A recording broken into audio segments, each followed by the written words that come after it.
a summer job or internship.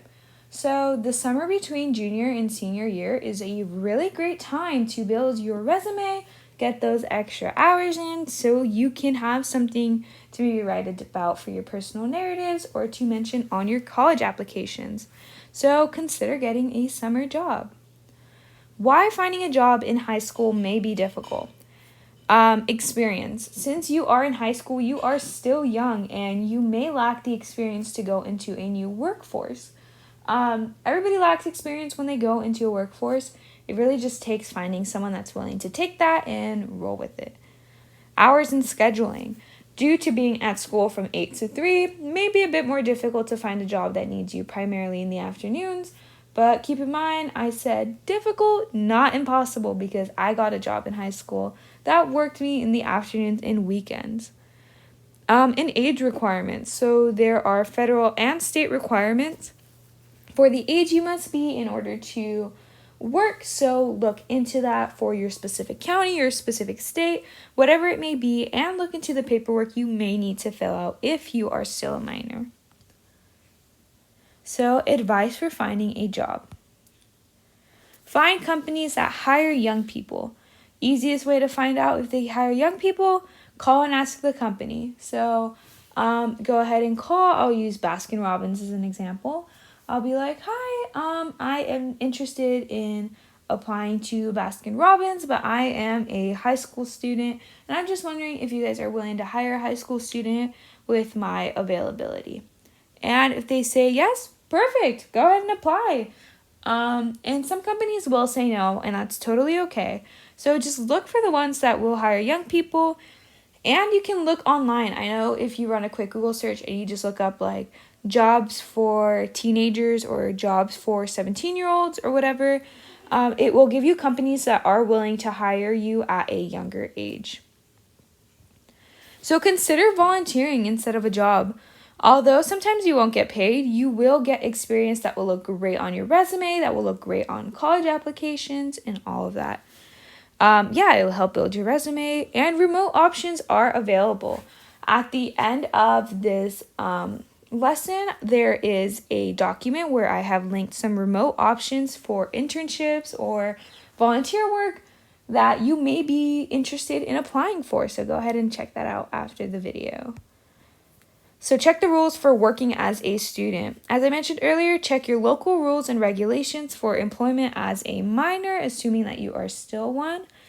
And look into employment/age certificates with your guidance counselor. I don't know the exact name because it varies from district to district, but talk to your guidance counselor so they can help you get your work permit, get what you need to work as a high school student.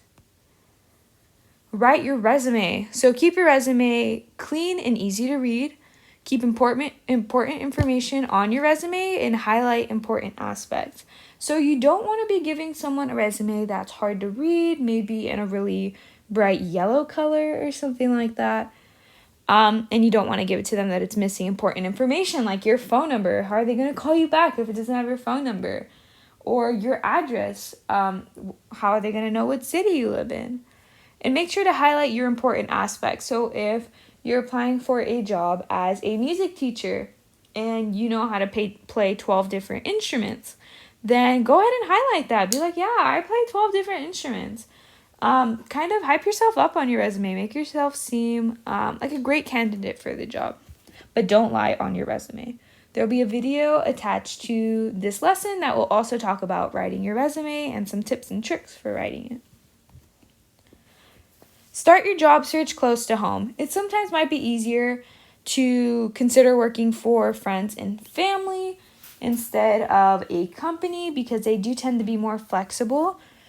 Some jobs you can look into are babysitting. So maybe babysitting your neighbor's kids once a month. Maybe babysitting your siblings' kids, your cousin kids, whoever it is. Mowing lawns, you can make quite a bit of money for doing yard work for some people, maybe in your neighborhood. Show up to their door, knock, and respectfully be like, hey, my name is so-and-so. I am raising money to help me finance college, and I'm just wondering if you need any help around the house, need any lawn work, or anything like that. You can bake or you can cook. You can cater for parties and stuff like that. Just make sure you have the proper permits, because I know you need permits for cooking inside of your kitchen. You need a food handler's license and all of that. And pet sitting. You could consider pet sitting for your friends, your family, your neighbors. Taking care of people's pets, especially you love animals, is a really great way to make some easy money. So apply for a lot of jobs. You may not get hired on the first try, but keep applying. Don't let a rejection email discourage you from applying for jobs, because I probably got 10 rejection emails for every acceptance email I got through high school. So don't worry, you may not get hired on the first try, but just keep applying to different places. And look into jobs you may have not considered prior. I know a lot of people go in with the mindset of, oh, I'm going to work at fast food. I'm going to work in fast food in high school. And they kind of just get it in their head, and they don't really apply anywhere else. And maybe there's a lot of opportunities at a grocery store, and you apply for a grocery store, and then you're working there, and you're like, wow, this is great. I love working at a grocery store. So just explore options that you may have not considered prior. When you interview. So dress appropriately. Dress in a professional outfit. You may want to wear slacks. You may want to wear a dress. Just dress professional. No flashy jewelry or colors. This is kind of a rule of thumb. You don't want to show up dressed in complete neons and all blinged out with rings on every finger. You want to go kind of modest, kind of laid back, and use the grandma rule. So if your grandma would not mind what you're wearing, if she would see you and be perfectly okay with it, then it is probably appropriate for an interview. Just try to be as professional and as formal as possible. Make sure your social media is presentable. Potential employers may check your social media, so ensure it is professional. This is something that kind of happened more recently.